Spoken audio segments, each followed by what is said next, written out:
안녕하세요, 양컴의 양실장입니다. 자, 오늘은 좀 하이엔드 시스템으로 자세한 조립 과정을 담아보도록 하겠습니다. 일단 오늘 준비된 시스템은 어마무시한 사양인데 제가 부품을 조립을 하면서 하나씩 소개를 시켜드리도록 할게요. 일단 CPU 같은 경우는 최근에 새롭게 출시된 고성능 프로세서죠. 일반 범용 프로세서 중에서는 가장 뛰어난 IPC 성능, 그리고 많은 코어와 스레드를 탑재하고 있는 다방면에서 굉장히 훌륭한 성능을 낼 수 있는 인텔 코어 i9 9900K 모델입니다. 게임이나 스트리밍을 같이 하시는 분들한테 굉장히 좋은 CPU죠. 그리고 게임만을 위해서 시스템을 구성하신 분들은 9900K보다 9700K 모델이 가성비 면에서 뭐 이런 하이엔드 시스템에서 가성비를 논하긴 그렇지만 가격 대비 성능이 월등하게 9700K보다 높지 않기 때문에 9700K만으로도 게임을 즐길 수 있다는 것을 참고로 하시고요. CPU를 조립하는 방법은 이렇게 CPU 모서리 부분에 홈이 있는데 이 홈에 맞춰서, 여기 메인보드 부분에도 홈이 있어요. 여기 보시면 이렇게 홈이 있죠. 이 홈에 맞춰서 조립을 하는데 메인보드 이 핀들이 하나라도 휘면은 CPU가 정상 작동을 하지 않기 때문에 조심해서 이렇게 딱 맞춰서 넣어주면 됩니다. CPU가 이렇게 메인보드를 똑바로 놓고 봤을 때 글씨가 똑바로 오게 조립하면 되는 거니까 CPU를 장착하는 건 어렵지 않습니다. 그리고 이 CPU 소켓 부분 있죠. 그냥 CPU를 장착하고 눌러주면 소켓이 자연적으로 이렇게 떨어지니까 메인보드에 핀이 휘거나 하는 것을 방지하기 위해서 CPU를 장착하고 클립을 닫아주면 자연적으로 이렇게 소켓이 빠지게 됩니다. 자, 그리고 램을 장착을 할 건데요. 준비된 메모리 같은 경우는 기가바이트 어로스 메모리입니다. 총 16기가 키트고요. 2개의 더미가 들어있고 2개의 메모리가 들어있는 16기가 키트입니다. 메모리 같은 경우는 3200MHz고요. 메모리는 듀얼 채널 슬롯에 맞춰서 이렇게 2개의 원래 메모리를 장착을 해주고요. 그리고 나머지 슬롯에 더미 메모리를 장착을 해줍니다. 이렇게 장착을 하면 풀뱅크 효과를 낼 수가 있죠.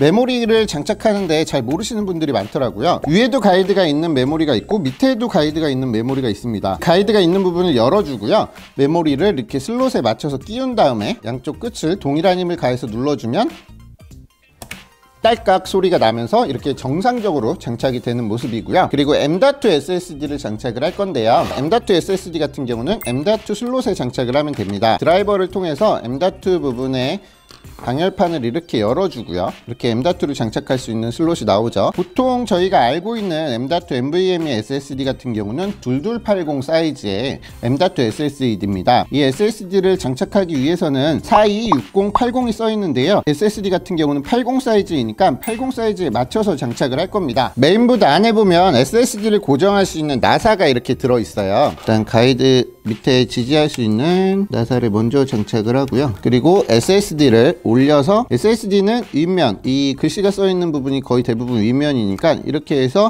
SSD를 올려줍니다. 그런 다음에 나머지 나사로 체결만 해주면 돼요. 이렇게 NVMe SSD를 체결을 해주고요. 그리고 아까 분해했던 방열판이 있죠. 요즘 나오는 대부분의 메인보드가 이렇게 써멀 패드가 부착이 되어 있습니다. 써멀 패드를 보호하고 있는 보호지를 제거하고 SSD 위에 이렇게 해서 고정을 시켜줍니다.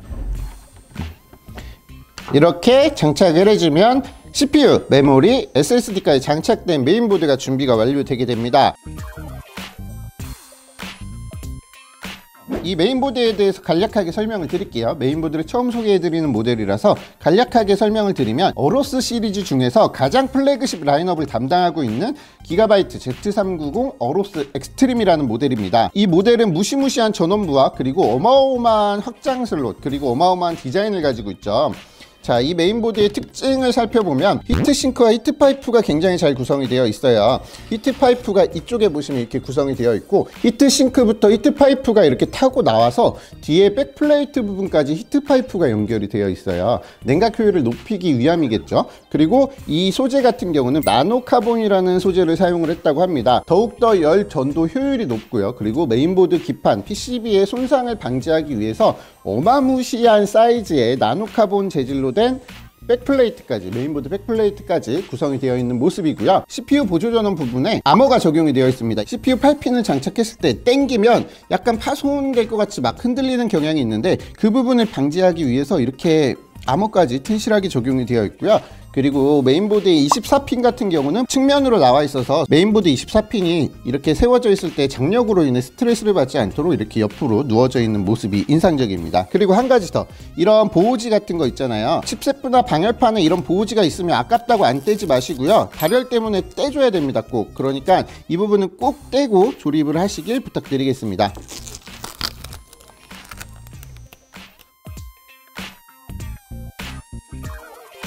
자, 이 케이스도 처음 소개해드리는 모델인데 브라보텍사의 트레저 X9 920T라는 모델입니다.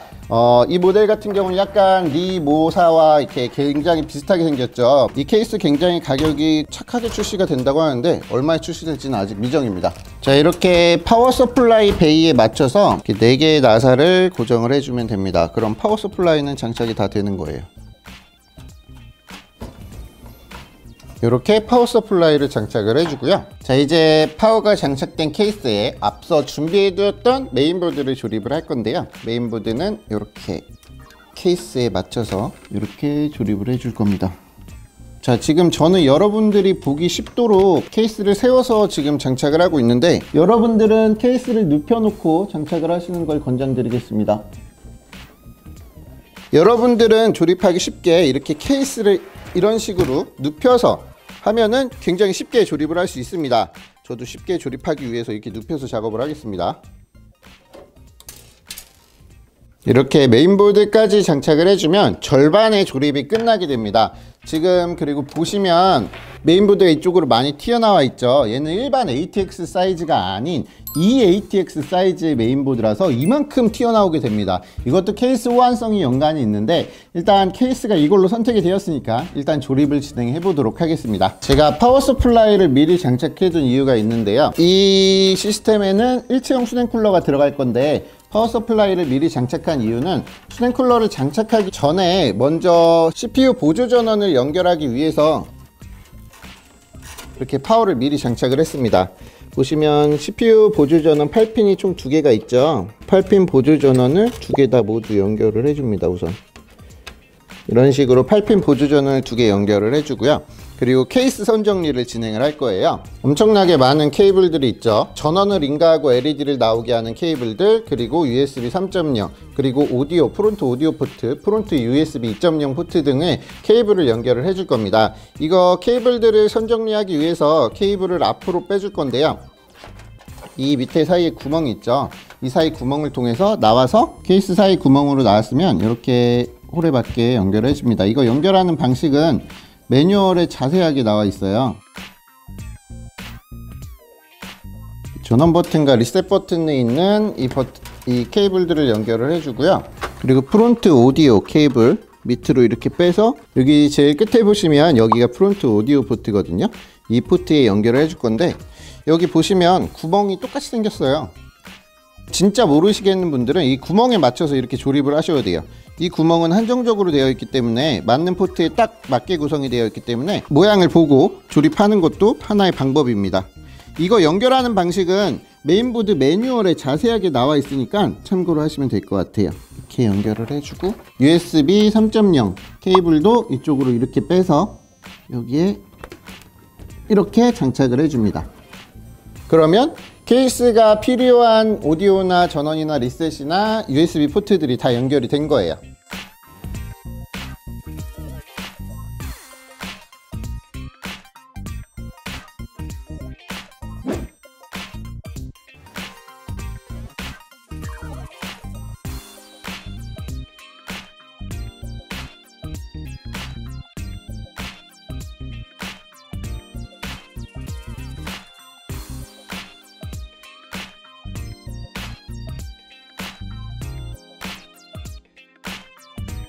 자, 제가 시간 관계상 쿨러를 미리 장착을 해놨어요. 라디에이터에 이 쿨러가 결합되어 있죠. 지금 이 상태에서 여기에 상단에 장착을 할 건데, 장착을 할 때 미리 이렇게 쿨러에 선들을 이쪽으로 선정리 홀을 통해서 이렇게 넣어준 다음에 뒤로 미리 빼줍니다. 이렇게 미리 빼주고 이렇게 넣어줄 건데, 여기서 잠깐 이 워터블럭의 케이블 있죠, 이것도 미리 뒤로 빼놓는 게 좋아요. 나중에 조립할 때 용이하게 편리하게 조립을 할 수 있습니다. 이것들을 미리 이렇게 넣어 놓고 이렇게 앞으로 빼놓고요. 그리고 이 워터블럭에 정보를 표시할 수 있는 USB 케이블이 또 있는데, 이런 케이블들도 미리 앞으로 빼놓은 다음에 라디에이터를 장착하면 더 한결 수월하게 조립을 할 수 있습니다. 이렇게 해서 이렇게 라디에이터를 밀어놓고 이렇게 장착을 해주면 됩니다. 제가 왜 미리 파워 케이블에 8핀을 2개 장착했는지 알 수 있겠죠? 미리 조립된 상태에서는 얘를 끼기 굉장히 힘들기 때문에 미리 조립해 둔 겁니다. 이렇게 필요한 케이블을 앞으로 이렇게 빼주고 이제 라디에이터를 장착을 해 줄 겁니다. 일단 고정만 되게 나서 2개를 장착한 다음에 여러분들이 편하게 보기 쉽게 이렇게 보여드리겠습니다. 이렇게 여기 상단에 보시면 라디를 고정할 수 있는 홀들이 있잖아요. 여기에 이렇게 나사를 이렇게 그냥 고정만 해주면 돼요. 자, 이렇게 라디에이터가 고정이 되었으면 이제 CPU 워터블럭을 장착을 할 건데요. CPU 워터블럭에는 뭐 따로 진짜 좋은 서머를 쓰지 않으실 거면 순정 서머를 사용해도 상관없고요. 엄청난 오버를 하실 거고 신경 쓰인다 라고 생각하시는 분들은 서머를 뭐 MX4나 곰서머리나 뭐 그리즐리 뭐 이런 걸로 서머를 도포해 주시면 됩니다. 일단 저는 순정 상태로 일단 장착을 하도록 하겠습니다. 이건 조립을 위한 가이드 영상이니까.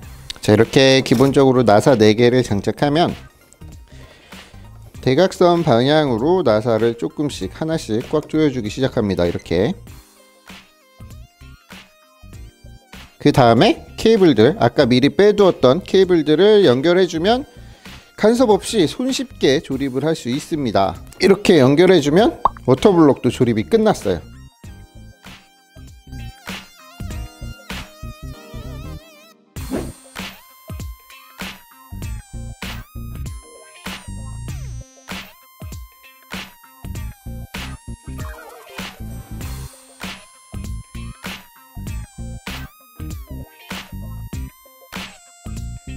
자, 이제 그래픽카드를 장착을 할 건데요. 그래픽카드 장착할 때도 그래픽카드 PCI 보조 전원을 미리 빼줍니다. 선정리 홀을 통해서. 지금 컴퓨터는 그래픽카드가 2개가 들어갈 거예요. 그 2개의 케이블을 빼준 다음에 이 슬롯 2개의 그래픽카드를 장착을 할 건데, 그래픽카드를 2개를 장착하시는 분들은 아래 슬롯부터 연결해 주시는 게 좀 편하실 거예요. 밑에 그래픽카드를 하나 연결하고 나사를 일단 하나만 고정합니다. 이렇게 하나만 고정해 주고, 그리고 이렇게 1번 그래픽카드를 장착을 합니다. 나사를 또 하나만 이렇게 조여줍니다. 그리고 2개가 들어가니까 NV링크를 장착을 할 거예요. 이렇게 NV링크 브릿지를 나사가 다 고정되지 않은 상태에서 미리 이렇게 장착을 하고요. 그 다음에 나머지 나사를 고정을 해줍니다.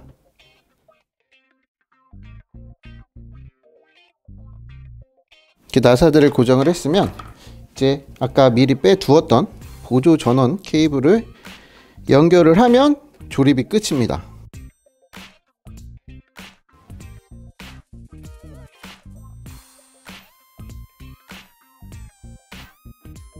이렇게 조립을 끝마쳐 줍니다.